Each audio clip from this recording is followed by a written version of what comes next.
I came to the conclusion that no, I don't think Elphaba from W.E.B exhibits double consciousness in the way which Du Bois formulates it. But let me tell you why I think that, because I think understanding the reasons why she doesn't fit into his definition of double consciousness helps us better understand this definition. Hold on. Let's backtrack for a second, because one, what is double consciousness? And two, why am I talking about whether a character from a musical has it? Well, the answer to the second question is pretty easy, and that's because I am majorly obsessed with Wicked. But the answer to the first question is slightly more long-winded. The concept of double consciousness was first coined by W.E.B Du Bois in his book, The Souls of Black Folk. In one of the most cited passages of all of his work, he says, "It is a peculiar sensation, this double consciousness, this sense of always looking at oneself through the eyes of others." This quotation comes from the first chapter of his book and is where the term double consciousness, used to refer to a phenomenon specific to Black Americans, first appears. It has since become a central concept in philosophy of race. So let's get into it, and then we'll see why I don't think Elphaba has it, but why other literary characters might have it. Du Bois describes that the Negro is born with a veil. The veil is a central concept throughout the souls of Black folk.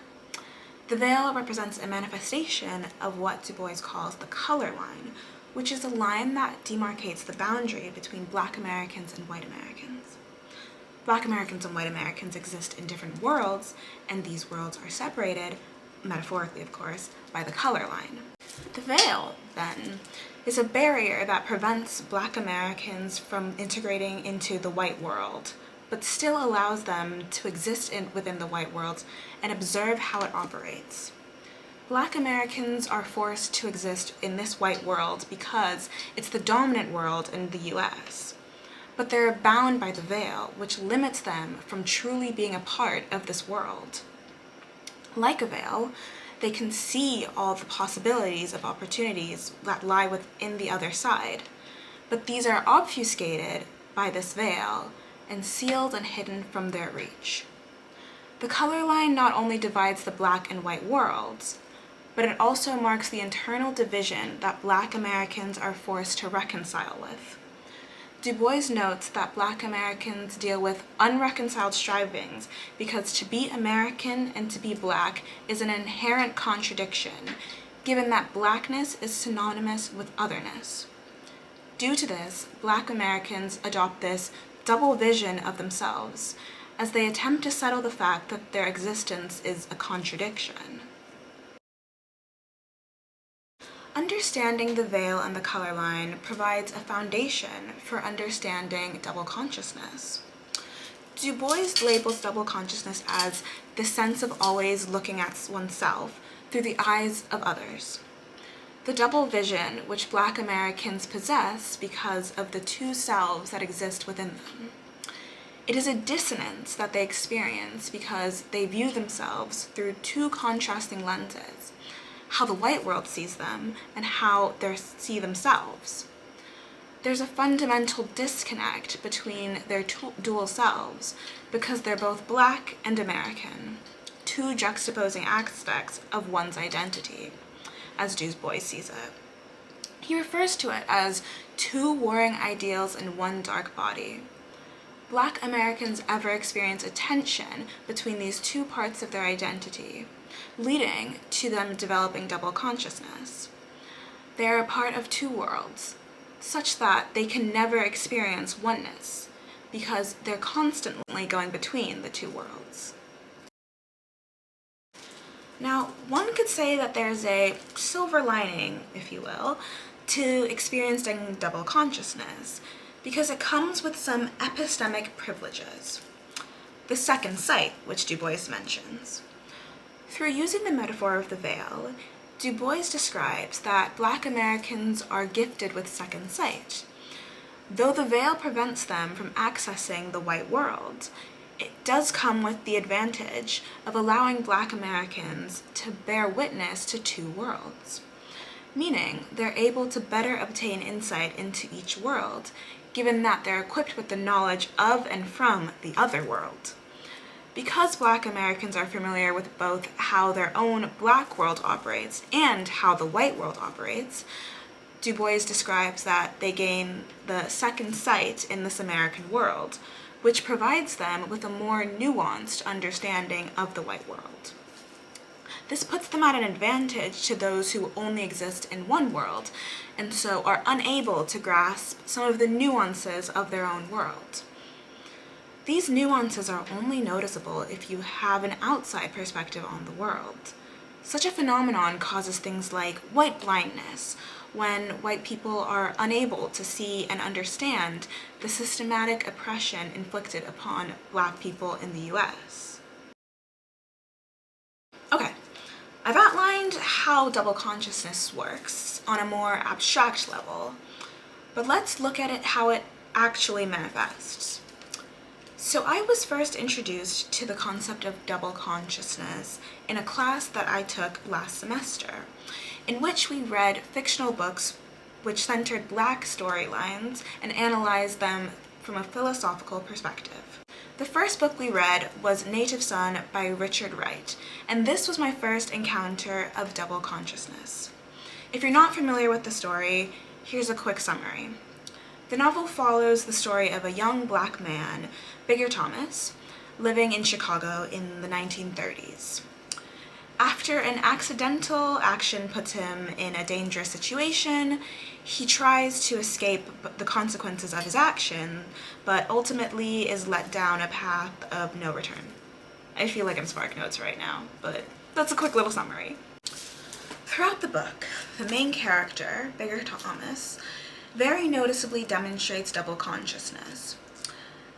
These next ideas I'm borrowing from an essay I wrote on the subject from my class last semester. And also, spoiler warning, Bigger is very aware that he lives in a different world from the white family whom he works for. They exist in the white world, and he exists in the Black world. And being around white people only makes him feel his alienation from their world even more.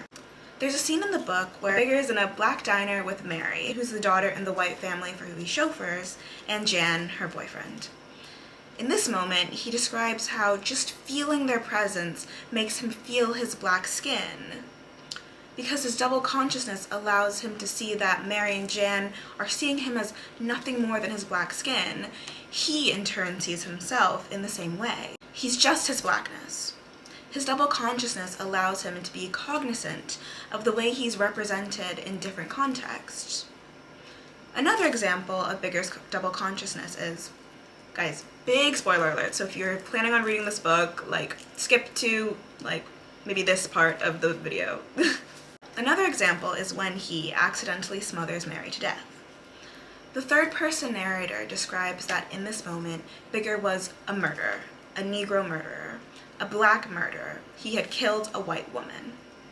And this description demonstrates how Bigger sees himself.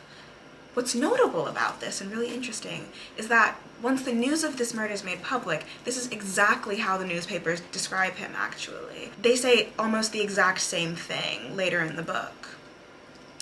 Bigger's double consciousness immediately signals to him how the white world is going to come to see his actions. Even though the story of what happened isn't as simple as what this narrative makes it seem, but Bigger doesn't have time to discern his own reaction to his actions. He immediately turns to how he's going to be seen by the world which he lives on the outskirts of, because his reality is shaped first and foremost by how the white world understands it. These two examples are just some of the ways which double consciousness shows up in the Native Son, but they provide helpful examples for showing how double consciousness manifests on a less abstract level. When I was thinking about characters that noticeably demonstrate double consciousness, one character that came to mind was Elphaba Thropp from the movie, musical, and novel W.E.B, but specifically her characterization in the 2024 movie, and soon to be 2025 as well.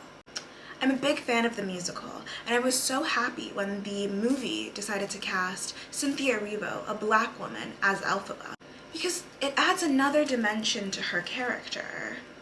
For those that don't know the story of Wicked, It's essentially a prequel to the 1939 film The Wizard of Oz, and it gives a backstory to the Wicked Witch of the West, otherwise known as Elphaba. The themes of the book and stage musical have always had strong racial connotations because Elphaba is othered due to her green skin color. So casting a black woman for this role of a character that has been ostracized due to her skin color her entire life adds a new dimension to the character. I started to think about whether Elphaba exhibited double consciousness because the way that she's racially othered has similarities to the way that Black Americans are, and Elphaba's ostracism is a clear allusion to racial themes. I came to the conclusion that no, I don't think Elphaba from Wicked exhibits double consciousness in the way which Du Bois formulates it. But let me tell you why I think that, because I think understanding the reasons why she doesn't fit into his definition of double consciousness helps us better understand this definition. The first reason that I don't think she experiences double consciousness is because Du Bois's formulation of double consciousness is intimately tied to the construction of race in the US. In the US, the social categories of blackness and whiteness specifically materialize with the emergence of chattel slavery. Because of this, part of what it means to be black is necessarily to be outside of the American world. So double consciousness is in part cultivated because of this inability to enter the American world due to the inherent equation of blackness with outsider. For the case of Elphaba, firstly, she's not American. Wicked is set in the fictional land of Oz, of course, so there's a different conception of race there. Was there slavery in Oz? I'm not sure. One analysis that some people have of the movie is that the analysis of racism can be more clearly seen in the treatment of the animals in the film, because the animals constitute a whole race that's being subjugated, whereas Elphaba is the only green person to exist. Regardless, race would have a different construction in Oz than it does in the US. Perhaps even the construction of race in Shiz differs to that in Munchkinland or the Emerald City or other cities in Oz. Whenever I watch the movie, which has been 7 times now, I'm always struck by one specific line, which is when Elphaba introduces her younger sister Nessa Rose, played in the movie by Marissa Bode. She says, as you can see, she's a perfectly acceptable color. I remember hearing it for the first time in the cinema and thinking about what that line implies for the construction of race in Oz. Are all skin colors considered acceptable except for green skin?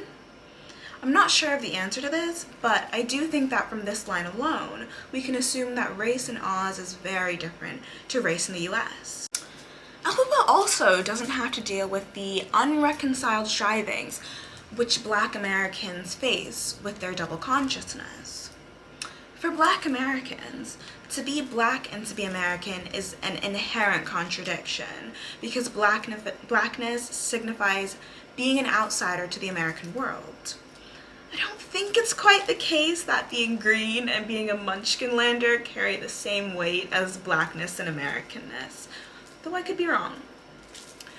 But she doesn't have this internal war between contradictory selves that the Black American must contend with. So while I do think it's possible that Elphaba could experience a double imaging of herself, like how the people of Oz sees her and how she sees herself, or she might even feel that she inhabits multiple selves, she can't experience double consciousness, given that double consciousness is rooted in the conception of race in the US, and, most importantly, she's green. Du Bois' concept of double consciousness is an inroad for understanding some of the concrete effects of oppression on the psyches of Black Americans. His work pairs nicely with that of the several Latina philosophers who have theorized on the experience of existing in multiple worlds, lending to the creation of multiple selves. Oppression and its results don't only affect people physically. There are non-tangible effects of oppression as well. It can and does affect individuals' mental states and their own understanding of themselves. Double consciousness is just one example of how oppression can do this.